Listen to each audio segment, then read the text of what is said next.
know the level at which our government is actually trying its best to do anything possible to make sure that the life of the people can actually be changed, and also the development can actually be carried on.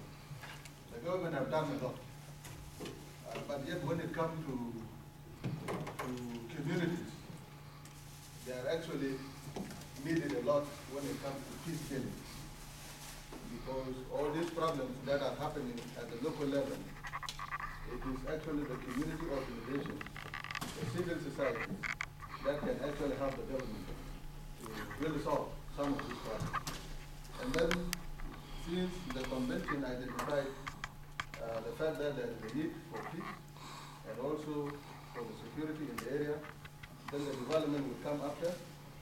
My question now to you, since it was already explained, is that what is decided is that the North community in USA will send people to the North area, 40 people, as it was suggested. Then 20 from the greater, 20 from Jonglei state. Because in Jonglei, there are two major Nuer tribes, Nuer clans in Jonglei area, the Lo and the Panga. Then in Benteo, there are also many clans. Then 10 people will be selected. And then in the eastern Nuer, which is Upper Nile, for 10 people.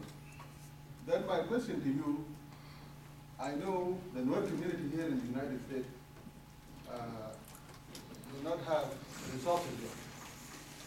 Since it is now, it started 2 months ago when the election was conducted, when Brown was elected into the Nuer leadership. We have not really raised a lot of money. And to carry on a big project like this, 40 people, to go to Nuer area in order to help with peace building, there are going to be resources. And as we are now sitting, we bring you in this meeting so that we can also ask you if it is possible that the USAID could really help by facilitating this peace initiative. Because in order to do the development, peace must come first. There must be security in order for the development to actually be sustained. So in this matter, I would like to ask you if it is possible that you could help in this initiative. And if it would be like that, then whatever the USAID could happen, then maybe the Nuer community can also take on whatever the USAID cannot happen. I really thank you very much for being here. And then your work is very much recognized.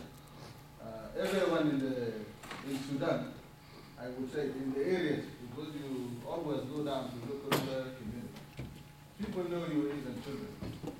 And this work that you do is very much recognized by anybody, even here in the United States. That's why you see all these community organizations and civil society always come to you. It is because of what they have already seen